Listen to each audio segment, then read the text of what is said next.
At the beginning of this week, ambulances run by Jewish charity Hatzalah were set alight, causing explosions. Now, thankfully, no one was hurt. Two men were arrested in connection to the attack. They were aged 45 and 47, and they've been taken to London Police Station.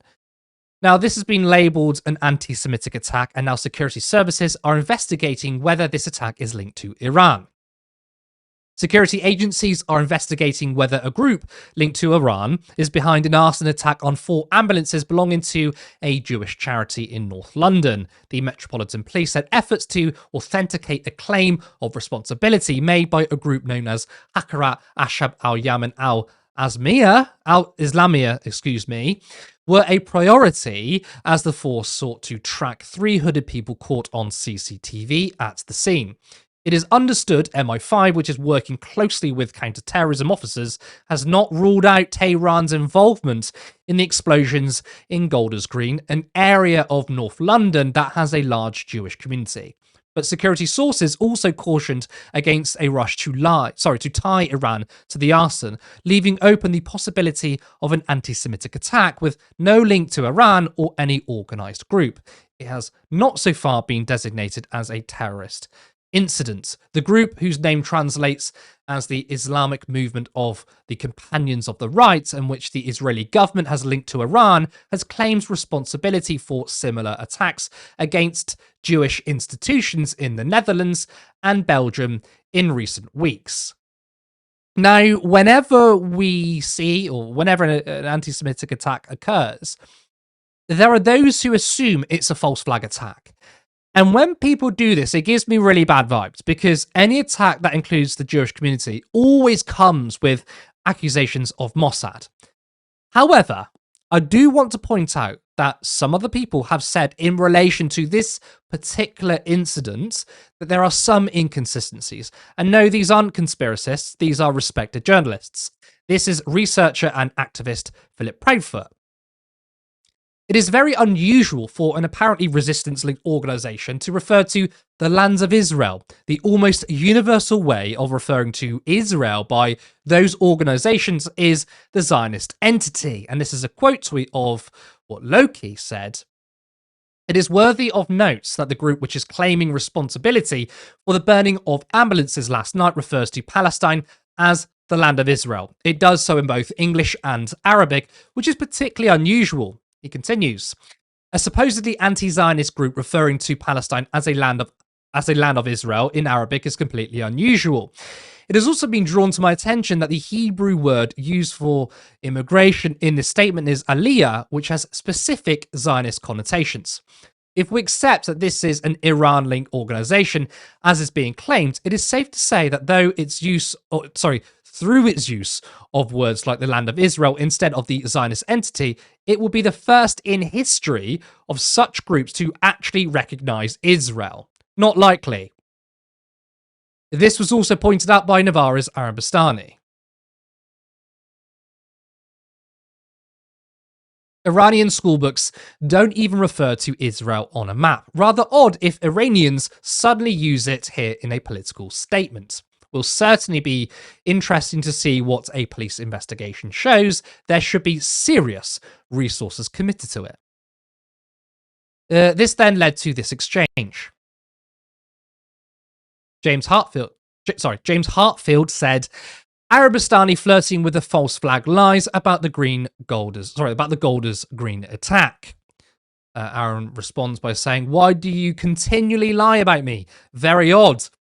It could be many things, and wouldn't be the first time LARPers did something like this. An Iranian anti-Zionist wouldn't write Israel. It's literally not even depicted on maps in Iran. You've no idea what you're talking about. And Hartfield responds with, the context in which this attack took place is a rising crescendo of Jew hatred promoted by your own website, amongst others. This false flag is just magical thinking to hide your shame at complicity in this wave of anti-Semitism, and attached to our 2 images, one from an article, one from Rivka Brown, evidence of Navarro's supposed anti-Semitism.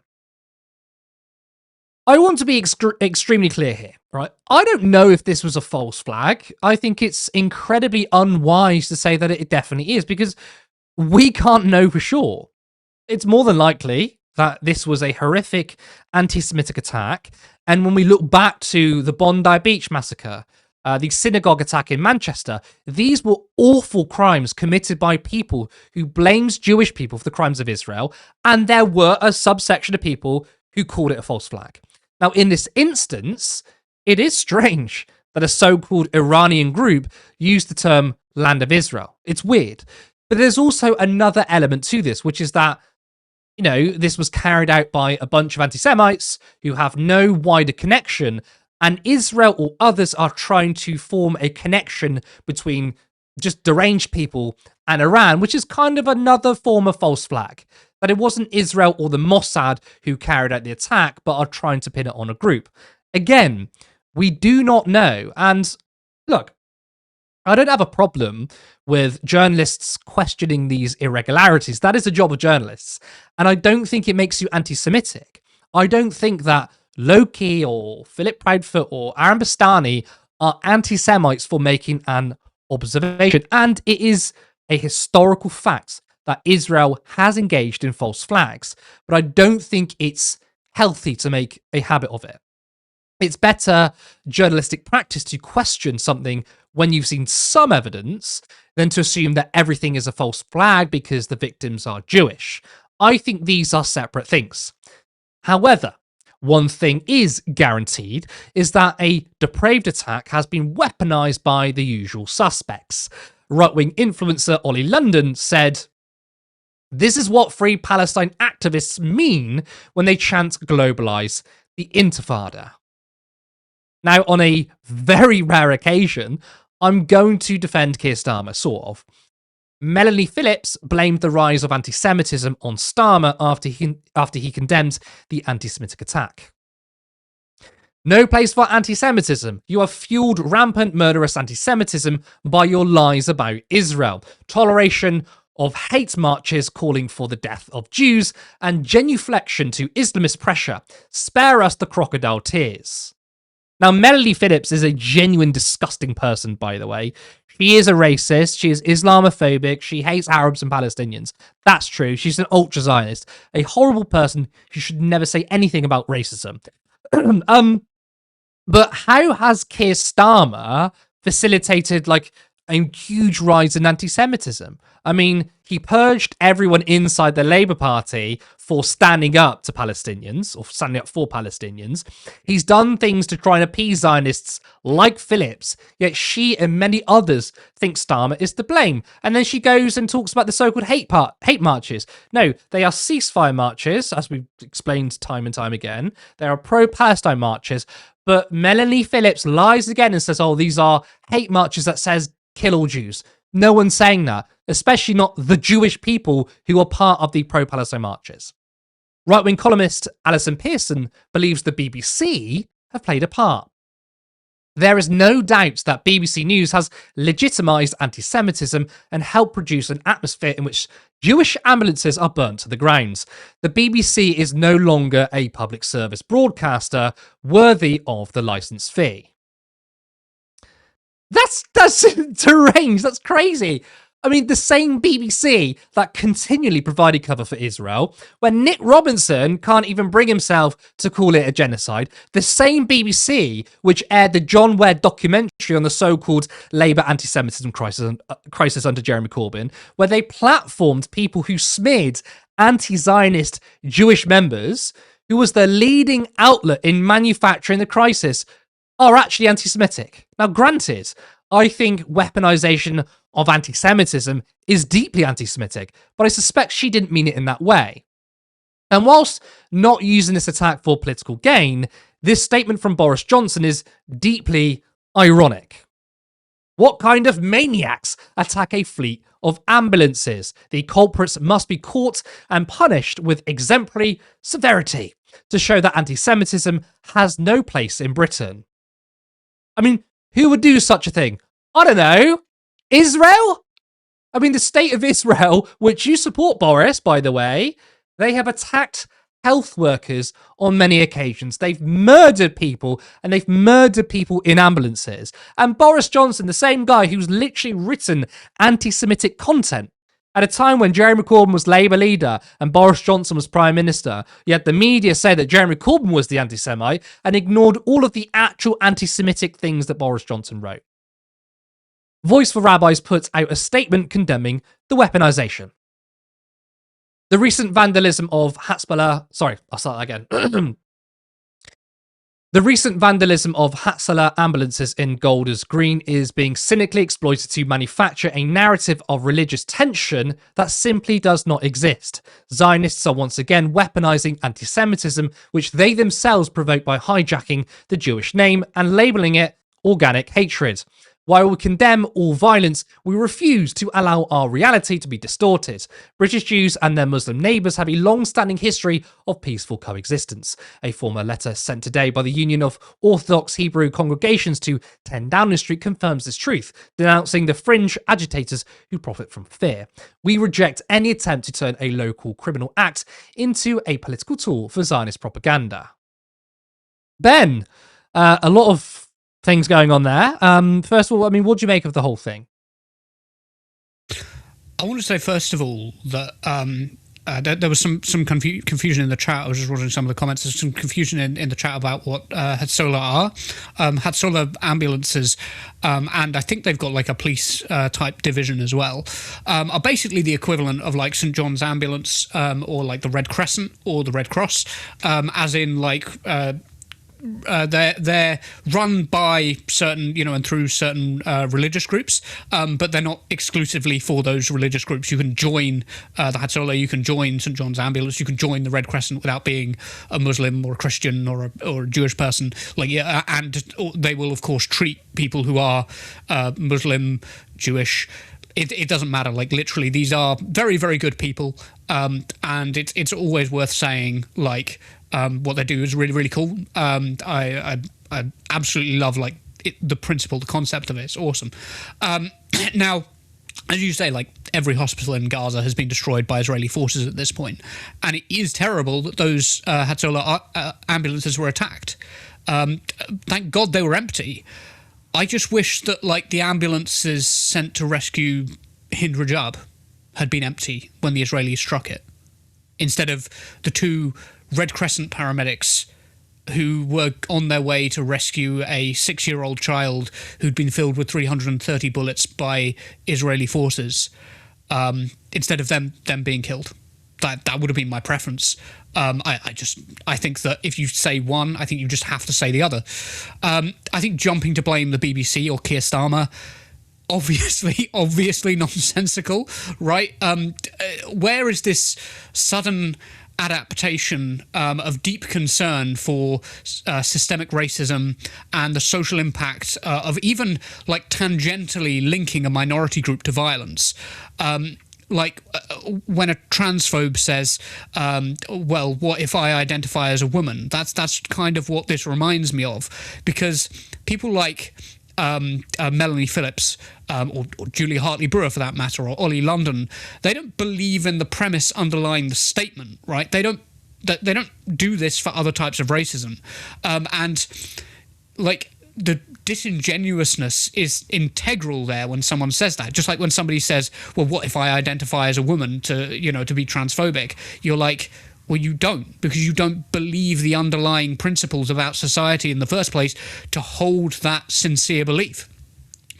And like these people, Melanie and Ollie and Julie Hartley-Brewer, they've suddenly got this like deep concern about the marginalisation of vulnerable groups and stochastic violence caused by careless characterization of minorities. I'm sorry, where is this shit with like refugees, with Muslims, with transgender people, with left-wing Jewish figures like Zach Polanski? Where is it when it comes to black people? Where is it when it comes to like Asian men who are characterized as groomers, right? In May in 2023 or 2024, there was a transgender student I was reading about, a Welsh transgender student who was walking home, and two men in balaclavas approached her, yelled anti-Semitic slurs at her, pushed her down and started kicking her in the head, yelling transphobic slurs at her. At least one of them was trained in MMA. I think his name was Alex Edwards, if I'm not confusing that with someone else. And like in that attack, somebody was physically injured. it directly ties back to a rising torrent of hate against that group, trans people, picking on a minority group who were also targeted by the Nazis, by the way. So will Melanie Phillips be coming out to condemn the fueling of, like, how does she phrase it, rampant murderous transphobia that's calling for, like, or causing the death and suffering of many, many trans people? These people don't believe a fucking word they're saying. Like, they just don't. I feel like I should address the false flag thing too. To me, the most likely explanation is that it's a Western group of extremists, as in not funded and fueled by any Western government or even Israel. But I think it's more likely that this is like a homegrown, like, terror cell. That seems to be the most likely explanation for me.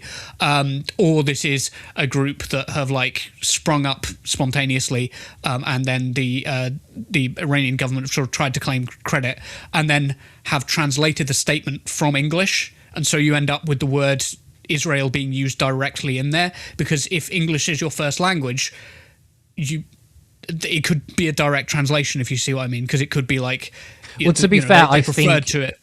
I think in the Iranian, like, the original translation, it says "Land of Israel" too. So I don't think it was like a bad translation. And I'll let you finish, but Iranian? I also want to quickly say. No, sorry, I'm saying it's been both. It's been translated both ways, as in it started. You think it's been translated both ways? Yeah. Okay. Well, yeah, because if it started in English, if you see what I mean, then it would still say Israel. And then it would sound strange to an Iranian, but that's because these people, even if they are Iran-backed or whatever, their first language would be English. And I think you've got to remember, most terrorism that happens in Western countries is homegrown. It might be committed by, like, Islamists who are supported, using funds from other countries, Saudi Arabia, Iran, or wherever, or even, Christian countries like America. But most terrorism is homegrown. Most people who commit terrorist atrocities don't come in from other countries. They're not refugees on small boats. Most of them grew up and live here, and they get radicalized, groomed on the internet, usually online. Do you know what I mean? Yeah. Yeah. It makes me think that this. Sorry, I did cut in. No, it just makes me think that it's probably a homegrown situation. Yeah, but, like, on the point that we were talking about, like, where is the consistency? They don't have this kind of concern for any other fucking group. Like, they just don't. They don't apply it to any other group. And it's good. You should apply this to Jewish people. You should apply these sorts of concerns and protections about the rising tide of anti-Semitism. That is a good thing. But just have some fucking consistency. Apply it to some other people, especially if you're a rabid hate monger like Julia Hartley-Brewer or Melanie Phillips. It's the world's worst people lecturing the left on racism. You've had Lawrence Fox come out and say anti-Semitism exists and stuff like that. I'm not going to take lectures from people who are racist to everybody else, who are suddenly concerned about anti-Semitism, but they're not concerned about anti-Semitism. It's more of their pro-Israel stance.